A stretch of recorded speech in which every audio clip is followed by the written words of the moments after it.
इस साल स्कूल के रिजल्ट में कोई सुधार नहीं आया तो सरकार इस स्कूल को बंद कर देगी। तभी कुछ देर बाद घंटी बजती है और चैन सभी से उनकी सिगरेट वापस मांग लेता है। हालांकि जैक और उसके दोस्तों का मन नहीं होता, लेकिन मजबूरी में उन्हें भी अपनी सिगरेट लौटानी पड़ती है। लंच ब्रेक में जब वो खाना खाने के लिए जा रहे थे, तभी एक अमीर लड़का जानबूझकर रास्ते में टांग अड़ाकर जैक को नीचे गिरा देता है। लेकिन बात यही नहीं रुकी। उनका लीडर जैक को लावारिस कहकर उसका मजाक उड़ाने लगता है, जिसके बाद जैक उड़ते हुए सीधा उसकी छाती पर एक जोरदार लात जड़ देता है। देखते ही देखते स्टूडेंट्स एक दूसरे पर कुर्सियां, टेबल और जो भी हाथ लगता है फेंकने लगते हैं, जिसके बाद पुलिस को बीच में आकर इस मैटर को सॉल्व करना पड़ा।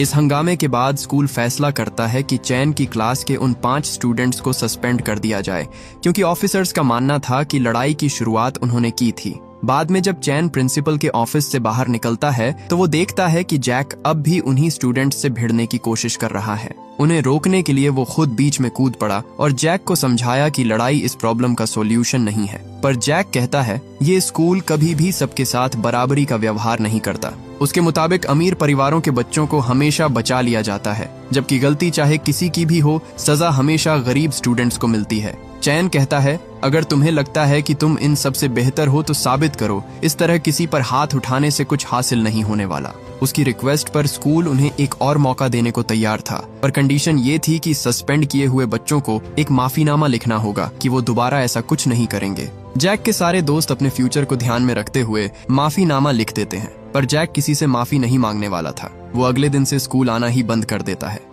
एक शाम स्कूल खत्म होने के बाद चैन जैक और उसके दोस्तों की फाइलें निकालता है ताकि वो उनकी जिंदगी और परेशानियों को बेहतर तरीके से समझ सके। सबसे पहले उसे गॉर्डन की फाइल मिलती है, जो पाकिस्तान से आया एक इमिग्रेंट था और मुस्लिम होने की वजह से उसे अक्सर भेदभाव का सामना करना पड़ता था। यहाँ तक कि उसके पड़ोसियों ने कई बार उस पर चोरी के झूठे आरोप लगाकर पुलिस में शिकायत तक दर्ज करवाई थी, बस इसलिए कि उसकी स्किन का कलर चाइनीज लोगों से मेल नहीं खाता था। इसके बाद चैन जूलिया की फाइल पढ़ता है। जूलिया की सबसे बड़ी तकलीफ थी कि उसके पिता कभी उसे अपनापन नहीं दे पाए। वो हमेशा कहते थे काश उसकी जगह बेटा पैदा हुआ होता। जब बाद में उनके घर एक बेटा हुआ तो उन्होंने उसे बहुत प्यार दिया और राजकुमार की तरह पाला, लेकिन जूलिया को हमेशा नजरअंदाज किया गया।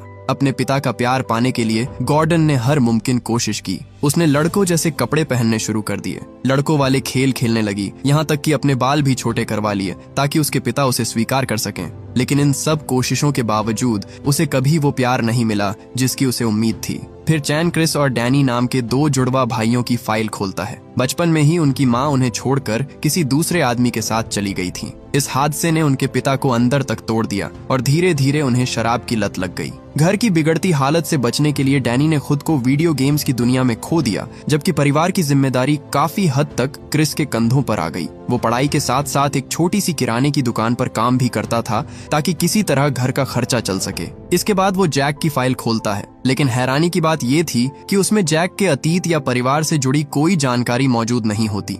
दूसरी तरफ हमें जैक दिखाई देता है, जो स्कूल के बाद एक होटल में वेटर की नौकरी करता था। ये होटल उसी माफिया का था जिसकी स्कूल की जमीन पर नजर थी। जैक उन्हें स्कूल की जमीन हथियाने की बात करते हुए सुन लेता है, पर उसे इससे कोई फर्क नहीं पड़ता था। वो चाहता था कि स्कूल जितनी जल्दी टूटे उतनी जल्दी उसके दिल को सुकून मिले।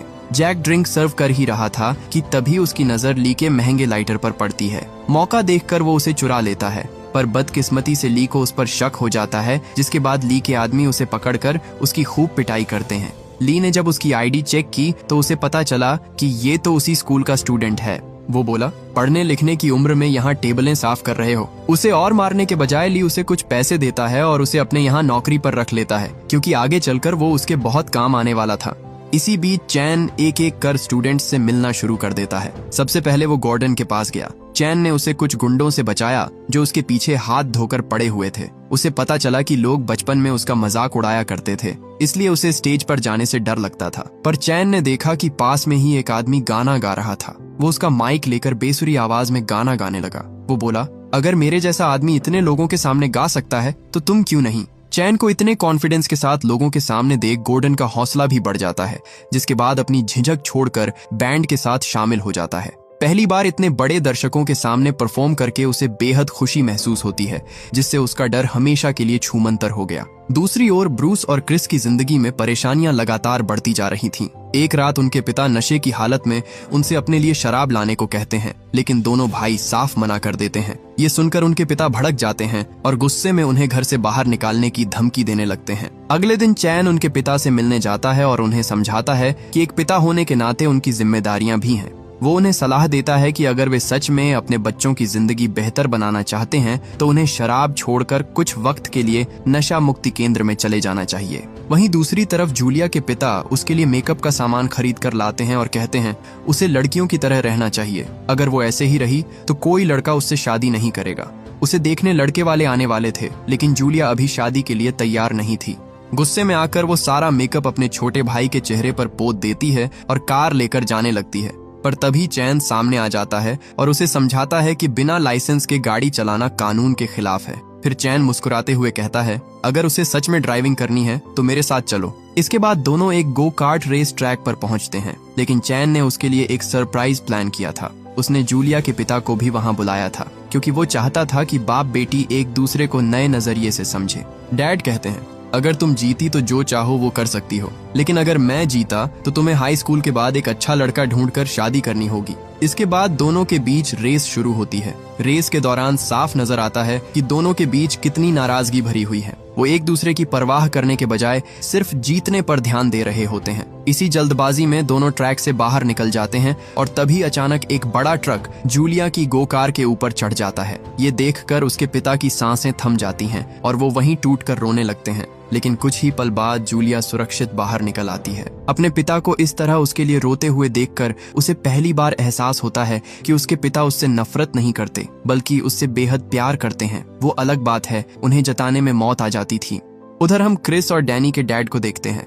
रिहैब में जाने की वजह से उनकी शराब पीने की आदत में काफी सुधार आ चुका था। वो अपने बेटों से माफी मांगते वक्त काफी इमोशनल हो जाते हैं। वो वादा करते हैं कि आइंदा वो कभी शराब को अपने परिवार से ऊपर नहीं रखेंगे। दोनों बेटे भी उन्हें माफ कर देते हैं और सालों बाद उनका परिवार फिर से एक हो जाता है। उधर हम जैक को देखते हैं जो ली के लिए काम करने लगा था। ली कहता है इतने कम उम्र में भी तुम काफी समझदार हो, पर सिर्फ समझदार होना काफी नहीं है, तुम्हें मेरी तरह निर्दयी भी होना पड़ेगा। वो उसे परखने के लिए उसे एक नया काम सौंपता है। वो बोला एक बहुत बड़ी MMA फाइट होने वाली है जिसमें मेरा फाइटर लड़ने वाला है। ली चाहता था कि उसका बॉक्सर ये फाइट जानबूझकर हार जाए, क्योंकि हारने वाले को ज्यादा पैसे मिलते, पर उसके फाइटर ने ऐसा करने से मना कर दिया। अगर वो जीत जाता तो ली का काफी नुकसान होता, इसलिए वो चाहता था कि अगली फाइट से पहले जैक चुपके से उसकी ड्रिंक में नशीली दवा मिला दे ताकि वो कुछ देर के लिए पैरालाइज हो जाए। जैक ये सब नहीं करना चाहता था, इसलिए वो उसे मना कर देता है। लेकिन ली उससे वादा करता है कि अगर वो उसका काम करेगा तो उसे बदले में ढेर सारे पैसे मिलेंगे, जिसके बाद जैक इस काम के लिए राजी हो गया। उधर चैन जैक के घर पर जाता है,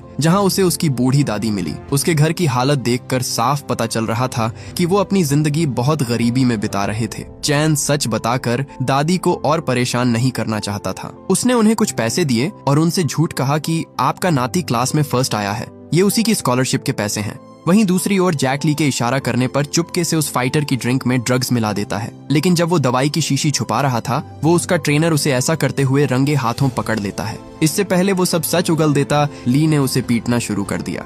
वो उसके मुंह में ढेर सारा पानी भर देता है ताकि वो किसी को सच ना बता सके। इसके बाद वहाँ मौजूद लोग उसकी बेरहमी से पिटाई करते हैं और उसे एक लॉकर में बंद कर देते हैं। ली ने सिचुएशन को अच्छे से हैंडल कर लिया था, पर तभी वहाँ चैन आ जाता है। वो उन लोगों से पूछता है क्या उन्होंने किसी स्कूल के बच्चे को देखा है, लेकिन उनमें से एक आदमी उसे वहाँ से चले जाने की धमकी देता है। तभी लॉकर के अंदर से जैक के चीखने की आवाज आती है।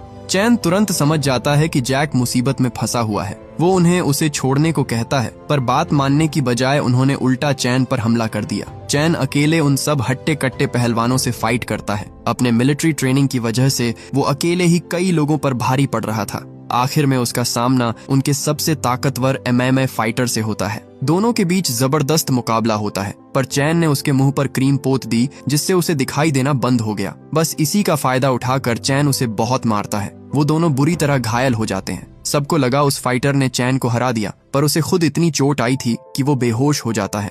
वहाँ इतनी मारपीट हुई थी कि आखिर में पुलिस को बीच में आने पड़ता है। जैक पुलिस को बताने की कोशिश करता है कि ली ने उसे उस फाइटर को ड्रग देने को कहा था। पर पुलिस उसकी नहीं सुनती और इस केस को वहीं रफा दफा कर दिया जाता है। इसके बाद चैन जैक को उसकी दादी के पास ले गया। वो उसे दिखाता है कि उसकी दादी घर चलाने के लिए कितनी मेहनत करती थी। चैन उसे समझाता है कि तुम्हें अपनी दादी को एक अच्छी जिंदगी देनी है तो पढ़ाई पर फोकस करना होगा। पैसे कमाने के लिए इस तरह के शॉर्टकट्स सिर्फ नुकसान ही देते हैं। जल्द ही ये खबर न्यूज में आ जाती है कि एक टीचर ने अपने स्टूडेंट को बचाने के लिए एक प्रोफेशनल MMA फाइटरों का सामना किया और उसे कुत्ते की तरह पीटा। न्यूज वालों ने लाइव टीवी पर चैन की पिछली जिंदगी का पूरा कच्चा चिट्ठा निकाल डाला। ये खबर पूरे स्कूल में फैल जाती है कि चैन एक एक्स मिलिट्री सोल्जर है और उसने जैक की जान बचाई। जब उन्हें पता चला कि चैन ने इसी स्कूल का स्टूडेंट हुआ करता था तो उसके बारे में और जानने के लिए वो एक अंकल में पास जाते हैं जो बहुत सालों से इस स्कूल में काम कर रहे थे।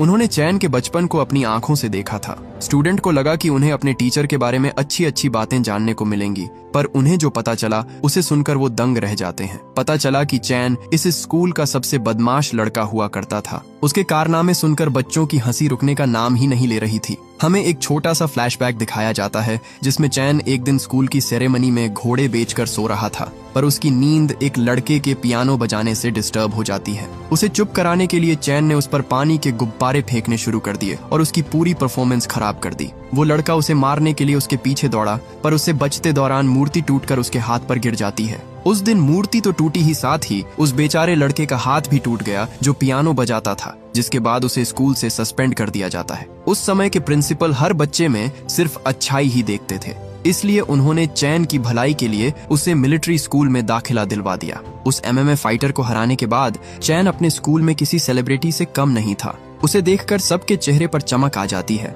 और तो और उसकी क्लास के बच्चे भी एकदम सुधर चुके थे। आने वाली कॉलेज एंट्रेंस एग्जाम के लिए पूरी क्लास जी जान से मेहनत कर रही थी। हालांकि इन सब के बीच क्रिस अकेला ऐसा स्टूडेंट था जो पढ़ाई पर ध्यान नहीं दे पा रहा था। पता चला कि उसे एक मेंटल डिसऑर्डर था जिसके बारे में उसने किसी को नहीं बताया था। इस डिसऑर्डर में फोकस करने में बहुत दिक्कत होती थी। उसके पास इलाज के पैसे नहीं थे, इसलिए वो लोकल मेडिकल स्टोर पर जाकर वहां से कुछ इलीगल दवाइयां लेता था। इस बात से अनजान की मेडिकल स्टोर वाला उसे दवाइयों के नाम पर ड्रग्स दे रहा था।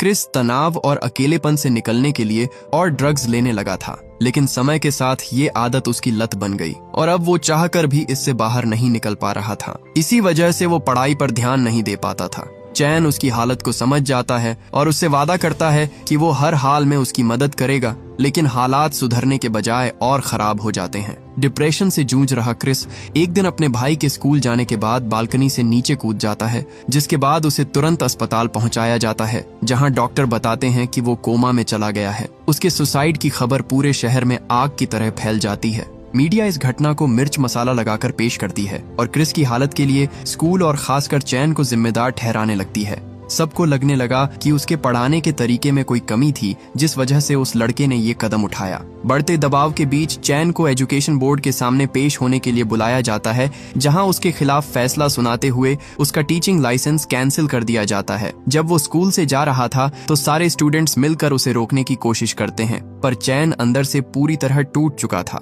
जिसके बाद वो वहां से चला जाता है। बच्चों के चेहरे पर मायूसी साफ साफ देखी जा सकती थी, पर सिस्टम से हार मानने की बजाय वो उससे लड़ने का फैसला करते हैं। सारे स्टूडेंट्स डिसाइड करते हैं कि वो आने वाले एग्जाम में शानदार प्रदर्शन करेंगे और एजुकेशन बोर्ड को दिखा देंगे कि उन्होंने चैन के साथ बहुत बड़ी नाइंसाफी की है। बस फिर क्या था, सभी स्टूडेंट्स पहले से भी ज्यादा मेहनत के साथ पढ़ाई में जुट जाते हैं और आखिरकार एग्जाम का दिन आ जाता है। उधर हम ली को देखते हैं, जिसे पता चल जाता है कि बच्चे स्कूल को बचाने के लिए खूब मेहनत कर रहे हैं। उन्हें रोकना जरूरी था, क्योंकि अगर वो पास हो जाते तो उसे स्कूल की जमीन कभी नहीं मिलती।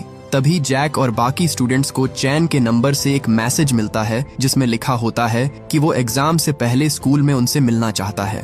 सभी स्टूडेंट्स बिना कुछ सोचे स्कूल पहुंच जाते हैं, लेकिन वहां पहुंचकर उन्हें पता चलता है कि ये सब एक साजिश थी। उधर चैन, जो अमेरिका वापस जाने के लिए पैकिंग कर रहा था, उसे बच्चों के धड़ाधड़ मैसेज आने लगते हैं। ली सभी स्टूडेंट्स को स्कूल के अंदर बंद करके उनके फोन छीन लेता है। उसके गुंडे बाहर खड़े होकर पहरा दे रहे थे ताकि कोई भी बच्चा भाग ना सके। वहीं दूसरी तरफ चैन स्कूल पहुंच जाता है। बिना समय गवाए वो ग्राउंड में आया और गुंडे के मुंह पर इतनी जोर से बॉल फेंक कर मारी कि वो ढेर हो गया। अपनी पुरानी मिलिट्री ट्रेनिंग और जबरदस्त फाइटिंग स्किल्स के दम पर वो एक एक करके सभी गुंडों को हरा देता है। परली पूरी तैयारी के साथ आया था। उसने चैन को मारने के लिए अपने और आदमी भेजे। चैन जल्दी से सभी स्टूडेंट्स को आजाद कर देता है क्योंकि उनका टाइम पर एग्जाम हॉल में पहुंचना जरूरी था। इसी बीच गुंडे उनके पीछे भागते हैं, पर जैक ने उनके पिछवाड़े में स्क्यूवर्स घुसा दिया, जिससे उनकी सारी दबंगई एक झटके में निकल गई। आखिर में सिर्फ चैन और ली ही बचते हैं। चैन उससे फाइट कर ही रहा था कि तभी ली उसे अपना दाहिना हाथ दिखाते हुए एक चौंकाने वाला खुलासा करता है। पता चला कि ली असल में वही लड़का था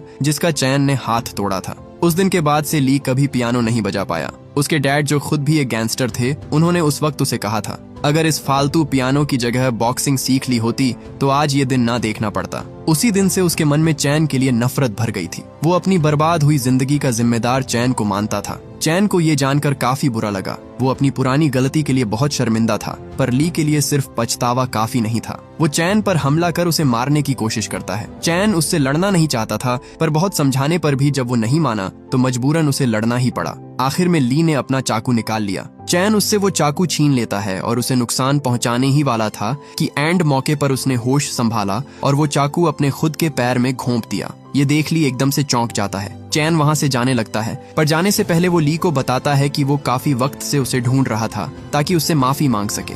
उसे अपनी गलती का एहसास था और वो उससे दिल से माफी मांगता है, जिसके बाद ली ने उसे माफ कर दिया। दूसरी तरफ बच्चे भी टाइम पर एग्जाम हॉल में पहुंच जाते हैं, जिसके बाद उन्होंने अपना एग्जाम दिया। कुछ हफ्तों बाद रिजल्ट आता है और पूरी क्लास अच्छे नंबरों से पास हो जाती है। उनकी मेहनत की वजह से स्कूल की रैंकिंग बढ़ जाती है और एजुकेशन बोर्ड स्कूल को 20% ज्यादा फंडिंग देने का फैसला करता है। उधर हम ली को देखते हैं जो सब कुछ भूलकर दोबारा पियानो बजाना शुरू कर देता है, जबकि क्रिस भी धीरे धीरे ठीक होने लगता है और अगली बार एंट्रेंस एग्जाम देने का वादा करता है। चैन के सारे बच्चे पास आउट होकर यूनिवर्सिटीज में चले जाते हैं, जिसके बाद उनकी क्लास में नए बच्चों का बैच आया। ये नए बच्चे भी बहुत शरारती थे, जिसके बाद चैन उनका वैसे ही स्वागत करता है जैसा उसने बाकियों का किया था। आखिर में हमें दिखाया जाता है कि चैन अपने प्रिंसिपल की टूटी हुई नाक वापस जोड़ देता है। चैन उन्हें अपना आदर्श मानता था और वो हमेशा से उन्हीं की तरह बनना चाहता था। उन्होंने उसके लिए जो कुछ भी किया उसके लिए वो उनका हमेशा शुक्रगुजार रहेगा। और इसी के साथ ये कहानी यहीं पर खत्म हो जाती है।